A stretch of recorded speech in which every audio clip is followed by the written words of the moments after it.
Welcome to Cage Minds. I'm Mika Frankl, and we got a good one in store for you today. Let's say this has been a long time in the making. Totally my fault. I got to apologize to Jared first off the bat before I even introduce him about how long this has taken. I saw him around the gym at Jackson Wing forever and was kind of just missing each other. And then I looked up one day and he's just gone. All of a sudden, Jared Mcloughlin is back. He's got blonde hair. He's beating everybody in Oklahoma. Went from quiet and kind of shy on the sidelines there at the gym to the personality has fully came out. Sir, it is a pleasure to have you here today. How you doing? I'm doing very, very, very well. How are you doing? Man, I'm great. Where should we start off? Where do we start talking about you and this MMA thing? Me and this MMA thing, where do we start off? Well, we would start off with me winning fights by knockout, winning fights by submission. And then it's like if we met in the middle there, it would still be me winning fights by knockout, winning fights by submission. And it seems like it's almost like what is even going on? Because then now here we are, and I'm winning fights by knockout and submission. So it's almost like nothing has changed all this time. Just a whole lot of winning. But you did hit the nail on the head. I have blonde hair now, so that's nice. That's what's different. Yeah, what inspired that change to change the look up? Well, a lot of people don't know this. They think I bleach my hair now. The truth is I always dyed my hair brown. My natural color is this beautiful, handsome, bleach blonde. And now I just no longer dye it blonde. So this is all natural, 100% natural hair, basically. All right. Nice. Now, before we even started, I had said I looked up one day and you weren't there at JW and you filled in the blank for me that you were in New Zealand. I'm pretty sure I know who you're out there with, but what's a trip of 8 months like getting that experience in New Zealand? Well, it was awesome. I got to partake in the wonders and the joys of socialized healthcare. I got a staph infection. I went to the hospital a couple of times. It cost me the grand total of $0. That was fun. Other than that, man, it was just good kickboxing training out there. I got to train with some big names in the sport and some very, very good coaches. I got to do some work with guys like Adesanya, Riddell, Volkanovski, to name drop for you. Got to do some classes under those guys, under George Hickman, under Eugene Behrman. It was just me, a great fighter, working with these guys, other great fighters. So it was a pleasure. I went out there to live and train with Brogan Anderson, the best middleweight in New Zealand. And that's saying something. And then I came home to Oklahoma, where, as you said at the beginning of this interview, I have just been beating everybody. Isn't it? It's crazy. It's really, really crazy. I've just been beating everybody. And there was a name that you said we got to say again. Brogan Anderson. I've been waiting years to see this guy on a big stage. Hurry up, somebody. You need to do it. But what is it like and how does it reassure everything that you've been doing with some of those rounds that you probably don't want to tell us about, but a lot of the success that you're having there against elite competition? What does it do for the confidence? It's huge. I would love to tell you. I would want nothing more than to tell you and to brag about myself, but I have maybe a little tiny bit of respect and class and character, a little, not a lot at all, but a little bit. And so I'll hold on to some of those things, but it does a lot for the confidence. But I've sparred with several world champions. The only guy who's ever whipped my ass consistently is Brogan Anderson. Besides that, there's been guys with UFC belts in multiple weight classes, guys who have fought for titles, won titles in different eras of the sport. And, win, lose, or draw, I don't leave feeling discouraged. That is for sure. And I'm a lot better now than I was before. Between 2019 and 2021, it feels like from following you through social media, you became a butterfly. You came out of this cocoon, out of this shell, saw you in the gym, always being more of like this silent assassin, still an assassin, but now just a lot more boastful about it. What led to all of this coming out? Well, listen, when we all have delusions of being nice guys, for most of us, they're not delusions. I thought I was going to be a nice guy.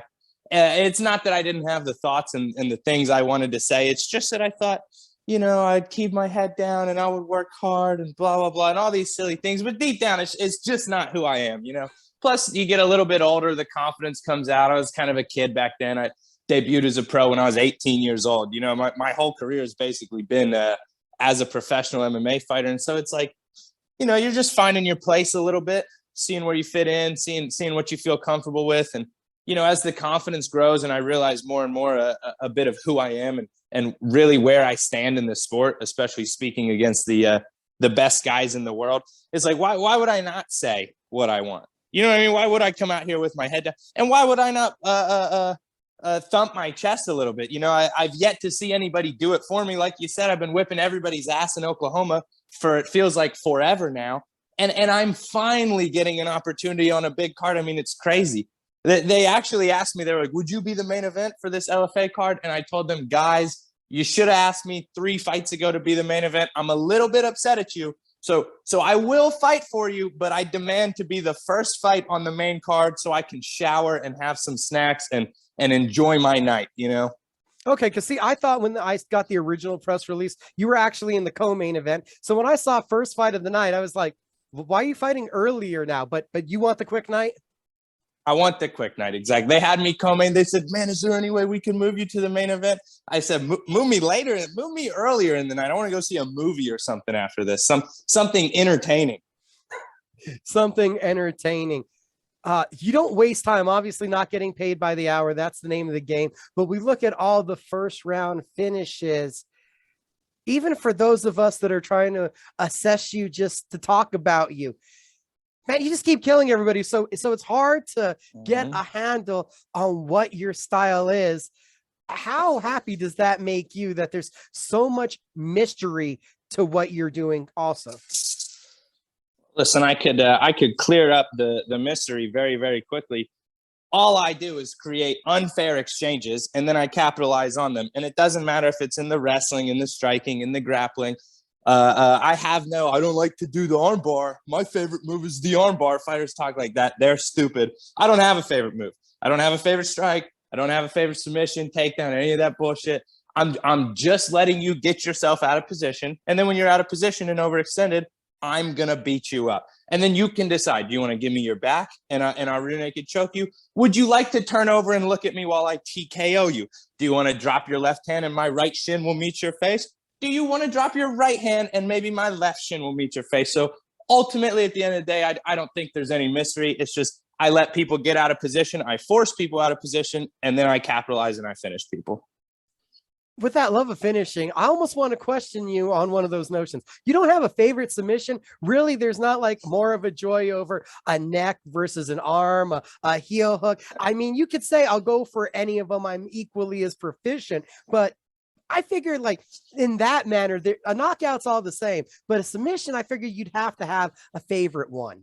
Okay. You got me. I'll admit, I like a good rear naked choke because as I lock it in, my mouth is right in your neck. I can breathe on you. It's intimate a little bit. I can tell you things and I get to feel you go unconscious. So I'll tell you the truth. The rear naked choke is a nice one, but, hey, listen, I got a couple triangles on there too. They're all the same ultimately. I love the sadisticness. Extra credit on that part for the answer. I loved it. 4 straight wins, 3 of them in the first round. But what I want to talk about is what was it like driving to go get your opponent and cutting weight with him, going through everything just so that you could save the show? I mean, if you're not a promoter's dream, I don't know who is. Have you ever, do you know what a farm is? You've heard of a farm, of a concept, a farm? Sure. So what you have at farms is animals, and those animals, they have children, right? So say you have a pig. Yeah, and that pig it's a baby pig. It's very cute. But what you do is you give it some water, you feed it, it grows, right? You watch it grow. And then you say, oh, it's big enough. Today is the day.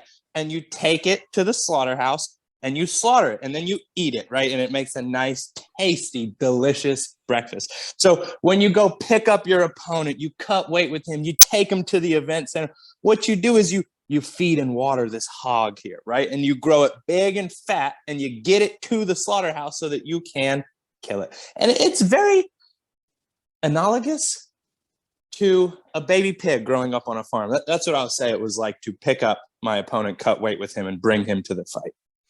I didn't hear the end of the story. Did you actually then have to drive him home that night? No. Come on, man. I left him on the side of the road. I said, see you later. I threw $5 and a couple of Wendy's coupons out the window, and I drove off to my after party. Man, it would have been like I would have wished the promoter. I'd have been like, dude, give me an Uber. Come on. For him, instead of a paycheck, at least an Uber. You'd think. That's a wild one. And now coming up within the last couple of days, I saw on Tapology a change of opponent. So we lost Julius Holmes, and now it's Shane Sobnosky is going to be the opponent. Yeah, a change of opponent, a change of weight class, but never a deviation from the result, which is the people's champ getting his hand raised. Come on, man. It doesn't matter. New opponent, new weight class. Same story. Jared Mcloughlin winning a fight. Unfair exchange, overextended, out of position, knocking him out, submitting him, whatever he would like to give me. I know you don't want to give away too much of the secrets, but what's one of the first steps into creating these unfair exchanges that you excel at? Well, listen, he's got to be out of stance and position while I'm in stance and position. And maybe you could say there's maybe 4 big ways for that to happen. I could angle off to my left or my right. So lateral movement is one great way. I could let him throw a punch and miss, right? And his own momentum carries him out of stance and position. That would be a second way. I could feint, right? Or throw my own offense, and his poor defensive reaction to it could put himself out of stance and position. That would be the third way. And the fourth way is I could push him back onto the fence. His stance flattens out once he's on the fence, letting me split his stance. He's out of stance and position. Or because he doesn't like that, he can flee to the left or the right, letting me flank him, get behind him, and come over his shoulder. So I would say those are maybe our 4 big ways on the feet of getting him out of position. On the ground, maybe is a little harder for everybody to follow along with, but very similar ideas still. What's the funnest part about this journey for you? The funnest part about the journey? No fun. I'm not here to have fun. I'm here to win fights and world titles. When did the mindset become so determined in that one specific thought? Well, that's a good question. I mean, I've been pretty determined about, the end result for a while. I just hadn't really figured out some of the small details, the techniques, and the tactics to get it there. But I'd say when I started training with Brogan, we got a little bit. I got a little smartened up as to what mixed martial arts should be. How important was that, having that veteran influence? Huge. If I had never gone and trained with Brogan, I would have been a top 10 UFC fighter. Maybe I could have won a world title for sure. I mean, I worked pretty hard. I'm a pretty studious, not studious. I show up a lot, and I wanted it really bad. Maybe I could have gotten my hands on a world title, but I definitely would have been a top 10, top 5 guy in the UFC. With training with Brogan, I'm going to grab a belt, and I'm going to hold on to it for quite a while. So the mindset, the goals have elevated from a championship run to a Hall of Fame run. I mean, hey, I always wanted a Hall of Fame run for sure, but it's not so much the mindset. I'm not really a big believer, or I really could not give a fuck either way about that. But you could have the mindset you want to KO somebody. If you don't know how to set it up, and do it, then what good is your nebulous mindset about making it happen? I always wanted to be one of the greatest fighters for sure, but I was a little lost, so close to the trees I couldn't see the forest, you could say, and Brogan put a compass in my hand, if we were to speak metaphorically, and now I know exactly where I'm headed. I know how to do what I'm trying to do. What should the fans that before Fight Night have been smart enough to click on this interview to listen to you, what should they be expecting if this is their first time seeing you Friday night? What should they be expecting? Well, first of all, they should kick themselves if it's their first time seeing me, right? Because that's very disrespectful to the best middleweight outside of the UFC. And welterweight, we'll see if I go back down. What could they expect? I mean, Hey, Shane is a nice guy. I'm sure. I don't know. I've never met the guy. I'm sure he's a nice guy. I'm sure he works hard. I'm sure all these things. But these guys, especially at this level, they suck. And I feel like you're going to watch a lot of the fights on the card, and it's going to look like good competitive matches against guys who are fighting tooth and nail to get the win. And it's going to be a lot of decisions and judges saying 2 guys saw it for this one and 1 guy saw it for this guy. What a great fight. And we're all competing for fight of the night. My fight won't be close. My fight will be very one-sided. My fight will be very clear. You'll walk away not confused about who the better martial artist is. You know, I'm really coming in just to win and to win easy with a nice finish, you know. And by win easy, I don't mean lay on somebody and get a decision. I mean, go home early. Like I said, watch a movie, be entertained for the night. You want to be entertaining. Where do you put it in the list of goals to deliver entertainment when you step foot in that cage? Very low.